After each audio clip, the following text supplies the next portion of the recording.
Kembali di News Sore, pemirsa. Badan Pengawas Obat dan Makanan mengumumkan hasil investigasi terkait obat sirup anak yang sebabkan gagal ginjal akut. Hasilnya 5 industri farmasi diberikan sanksi administrasi.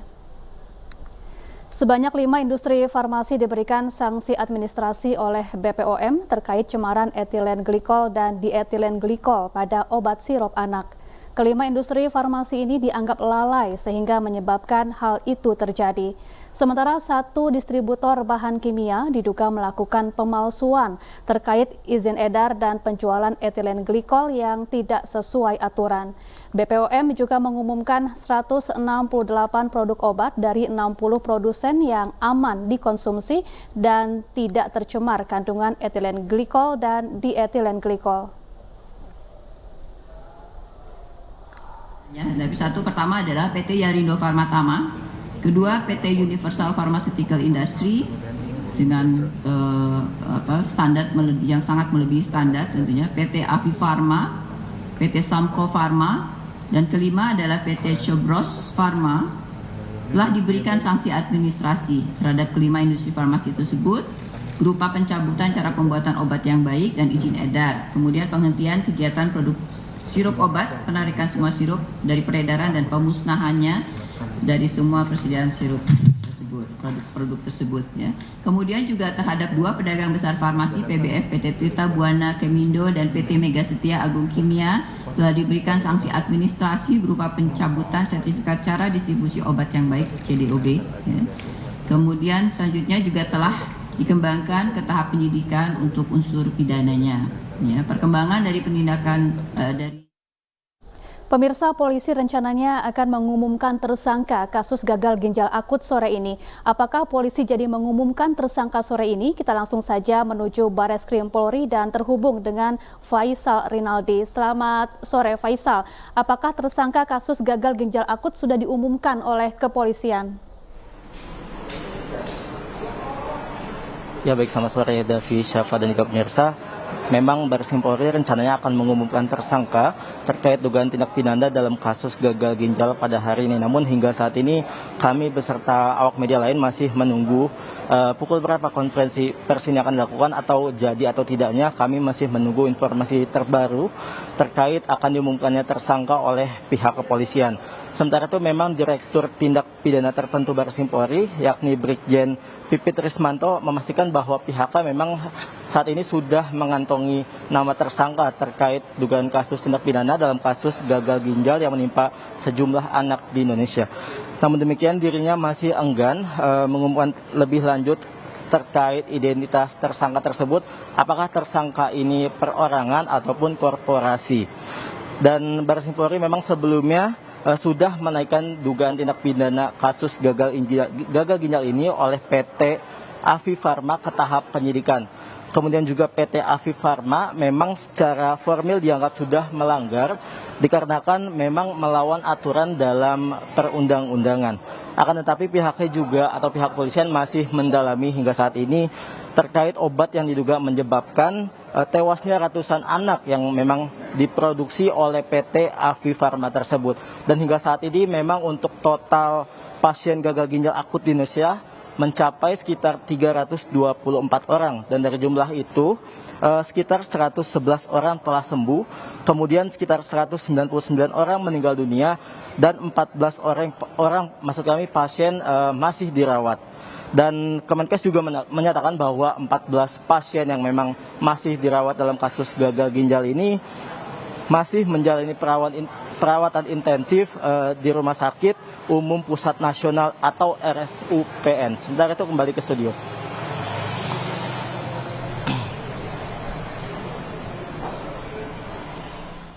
Baik, terima kasih Faisal Rinaldi atas laporan Anda langsung dari Bareskrim Mabes Polri. Kita nantikan perkembangannya nanti seperti apa. Terima kasih, selamat sore. Pemirsa, Badan Pengawas Obat dan Makanan digugat ke PT UN buntut polemik obat sirup yang diduga sebagai pemicu kasus gagal ginjal akut. Sementara itu, hingga hari ini tercatat 324 kasus gagal ginjal akut, 199 diantaranya meninggal dunia.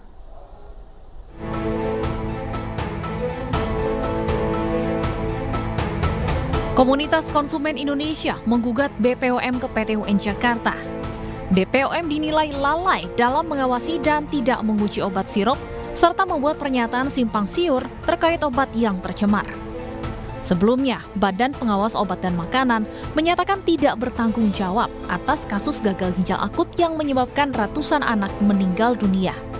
Badan POM mengklaim sudah bekerja sesuai prosedur. Hingga kini tercatat terdapat 324 kasus gagal ginjal akut pada anak yang tersebar di 27 provinsi.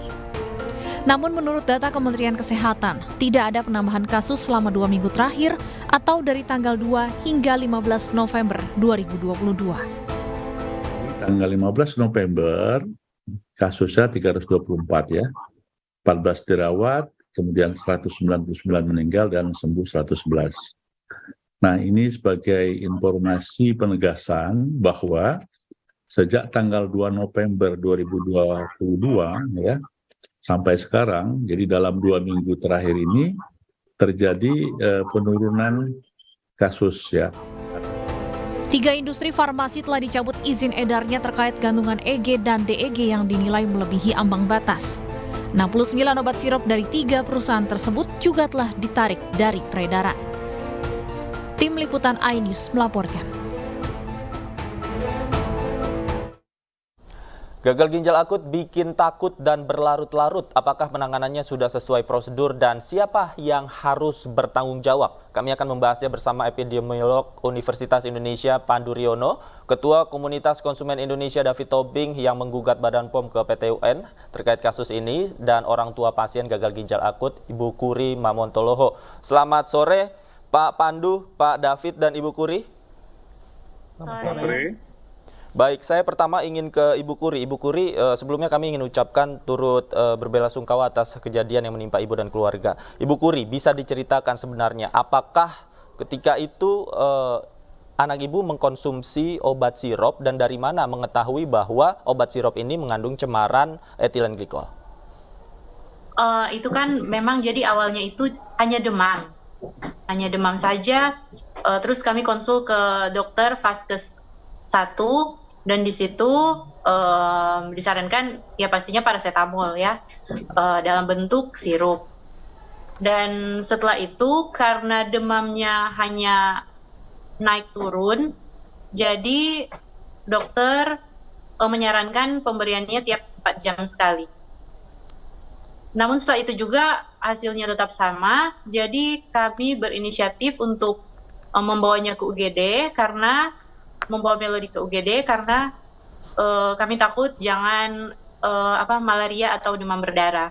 Namun sampainya di UGD hasilnya tidak ada demam berdarah dan malaria. Begitu. Hanya saja ada plus 2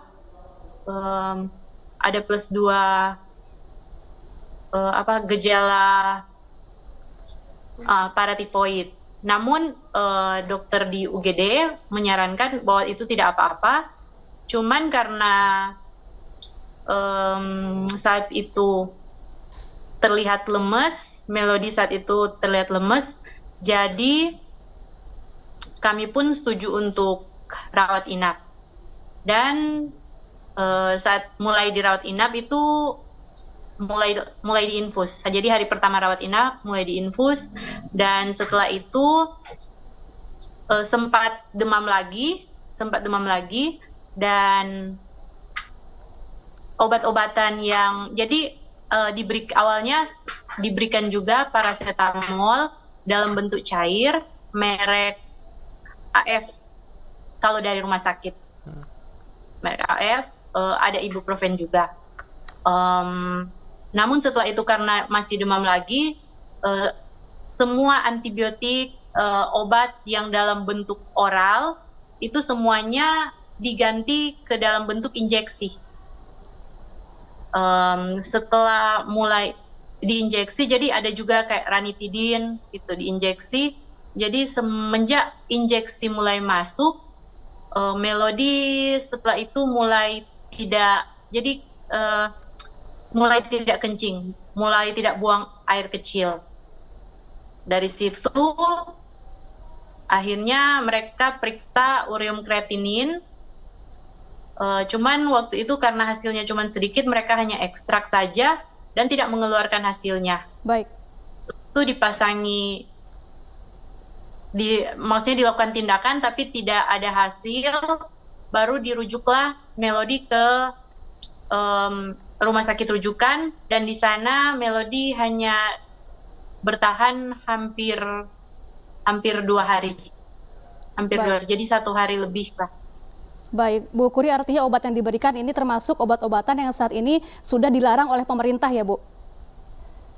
Iya. Baik, saya ingin bertanya ke Pak Pandu. Pak Pandu, ini Kemenkes menyebut bahwa saat ini jumlah kasus gagal ginjal akut telah menurun beberapa pekan terakhir. Apakah ini artinya disebabkan karena datangnya obat fomepizol atau juga karena larangan obat sirop oleh pemerintah, dan ini bisa dipastikan bahwa penyebabnya adalah obat sirop yang tercemar etilen dan dietilen glikol ya, Pak Pandu?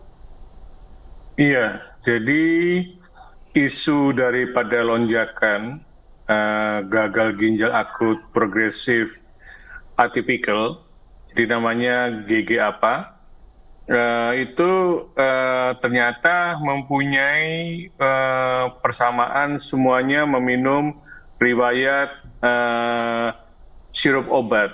Nah, sirup obat itu yang kemudian setelah Kemenkes yakin bahwa kemungkinan besar sirup obat, langsung melarangnya.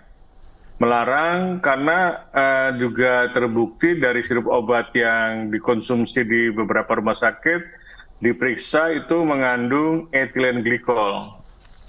Setelah melarang, memang terjadi penurunan secara bertahap kasus gagal ginjal akut progresif atipikal ini. Dan kemudian karena ini adalah keracunan etilen glikol, Kemenkes menyediakan obat penawarnya yang namanya fomepizol. Dan fomepizol ini kalau diberikan secara cepat, itu dapat mencegah daripada etilen glikol supaya tidak terjadi kristal oksalat atau yang menyebabkan gagal ginjal akut tadi, atau yang sudah mengalami gagal ginjal akut tidak berubah menjadi berat. Sehingga kita melihat kenyataan sekarang bahwa selain kasusnya sudah tidak ada, dan juga secara bertahap kasus yang masih dirawat dan itu yang sudah mendapat fomepizol, kematiannya menurun. Dengan demikian, itu jelas terbukti bahwa lonjakan gagal ginjal akut tadi, ya, gangguan ginjal, sebenarnya namanya gangguan ginjal akut progresif atipikal ini adalah disebabkan karena konsumsi sirup obat yang diduga keras mengandung etilen glikol di atas batas aman. Jadi itu sudah confirm lah kesimpulan itu. Jadi kita tidak bisa lagi sekarang, sebaiknya tidak lagi menyatakan kasus gagal ginjal akut. Sekarang isunya adalah keracunan daripada sirup obat terhadap adanya etilen glikol. Jadi isunya harus menyidik kenapa kok sirup obat yang beredar di Indonesia sampai mengandung etilen glikol yang di batas aman dan hingga membahayakan kesehatan anak tersebut. Baik. Nyambung pernyataan Pak Pandu, saya ingin ke Pak David. Pak David, Anda melaporkan BPOM ini ke PT UN. Apakah Anda dan teman-teman menilai sebenarnya BPOM yang menjadi pihak yang bertanggung jawab karena lalai tadi, mengapa obat sirup bisa mengandung cemaran itu? Ya, kami menggugat, ya, bukan melaporkan. Kalau melaporkan mungkin nanti kami melaporkan ke polisi. Tapi saat ini kami menggugat PT UN ke PT UN, di mana BPOM itu sebagai tergugat tidak melaksanakan kewajiban hukumnya sebagai pengawas dan juga telah melanggar asas-asas umum pemerintahan yang baik. Apa itu? Karena dia tidak pernah melakukan pengujian terhadap obat yang diregister, obat yang didaftar. Jadi pandangan orang selama ini bahwa setiap obat yang didaftar harus diuji lab dulu oleh BPOM itu tidak ada. Saya mewawancara beberapa dokter, ternyata dokter pun salah paham. Mereka pikir itu sudah diuji laboratorium oleh BPOM. Faktanya hanya didaftarkan, diregistrasi. Nah, setelah kejadian ini, harusnya BPOM kan meneliti sendiri, melakukan uji laboratorium. Karena di dalam peraturan BPOM tahun 2019-2020, mereka mempunyai satu laboratorium untuk investigasi. Tapi setelah kejadian ini bukannya mereka investigasi sendiri, malah menyerahkan ke produsen untuk menguji. Ini kan malah melanggar lagi kewajiban hukumnya, di mana dia harusnya menginvestigasi, malah menyerahkan ke produsen. Hey produsen, cek sendiri obatmu. Kalau udah ada hasilnya lapor ke kami. Kalau pas dicek produsen hasilnya jelek, mana mau dia lapor. Jadi di mana logika berpikirnya, di mana logika hukumnya dalam menjalankan tugas dan wewenang pengawasan tidak melakukan uji laboratorium. Padahal ini sudah menjadi masalah yang menyangkut nyawa. Itulah yang kami laporkan. Dan yang kedua, kami merasa ada kebohongan publik di sini. Karena ketika diumumkan 133 obat yang dikatakan tidak mengandung bahan berbahaya, itu hanya didasarkan atas data registrasi. Dan ternyata benar, setelah diumumkan 69 obat ditarik dari peredaran, dari 69 itu terdapat 14 obat yang masuk di daftar 198 yang sebelumnya dinyatakan aman. Dan yang daftar 198 itu juga sudah dicabut oleh BPOM. Baik. Nah, sampai kapan kita mau begini gitu loh? Kalau nggak benar-benar dia melakukan penelitian, ini kan merugikan masyarakat, bahkan bisa mengancam nyawa. Baik. Baik Ibu Kuri, sejauh ini apakah ada tindak lanjut sebagai bentuk pertanggungjawaban baik dari pemerintah maupun perusahaan farmasi kepada keluarga Ibu, dan apa harapan Ibu terhadap kasus ini? Pertanggungjawaban selama ini saya tidak pernah dihubungi, bahkan data anak saya seperti mau dihilangkan oleh dinas kami. Ya Ibu Kuri. Jadi mereka melaporkan bahwa kasus Sulawesi Utara itu, ya silakan. Ya, bahwa kasus Sulawesi Utara itu jumlahnya nol, padahal di dalam data surat kematian anak saya itu gagal ginjal akut stadium failure. Namun yang dari sini saja, yang dari dinas ini saja tidak mengirimkan data tersebut ke pusat. Jadi sebenarnya selain dari 320-an anak itu, kemungkinan besar masih banyak sekali anak-anak yang tidak didata. Oke, baik. Dan kalau untuk harapan saya, silakan Ibu, harapannya seperti apa? Kalau untuk harapan saya, untuk harapan saya pikir yang seperti yang kita tahu, berarti ada yang sengaja memasukkan etilen atau dietilen glikol ke dalam obat sirup anak, dan itu memang harus ada yang bertanggung jawab karena sudah banyak sekali anak yang meninggal. Oke, ada yang sengaja, ada dugaan yang sengaja mencampurkan etilen glikol ke obat sirup. Dan Pak Pandu, apakah selama ini penanganan atau sikap yang diperlihatkan oleh BPOM dan juga Kementerian Kesehatan ini sudah sesuai dan memenuhi sebenarnya harapan-harapan seperti harapan Ibu Kuri ini? Anda melihatnya seperti apa? Ya, seharusnya itu harapan kita semua ya. Kita harus mencari kenapa tragedi ini bisa terjadi. Seharusnya tidak perlu terjadi, ya kan, dengan pengawasan yang ada, dengan peraturan-peraturan yang ada, gitu ya. Ternyata memang terbukti ada 2 pemasok bahan baku yang mengubah yang seharusnya etilen glikol diubah katanya labelnya propylenglikol, karena dia hasil pemeriksanya zat pelarut yang aman tadi, yang polyethylene glycol itu 90% mengandung etilen glikol. Artinya kan itu etilen glikol yang tidak boleh sama sekali dipakai. Kalau itu ada unsur kesengajaan, itu kriminalitas.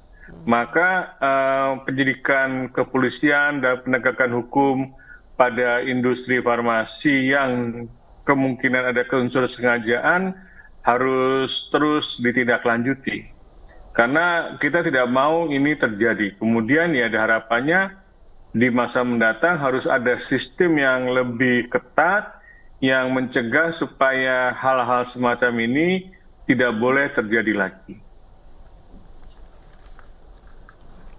Baik, terima kasih. Sayang sekali waktu kita terbatas. Terima kasih sekali lagi Pak Pandu Riono, Pak David Tobing juga terima kasih sudah meluangkan waktu. Ibu Kuri, sekali lagi terima kasih sudah meluangkan waktu untuk kami di iNews Sore. Selamat sore.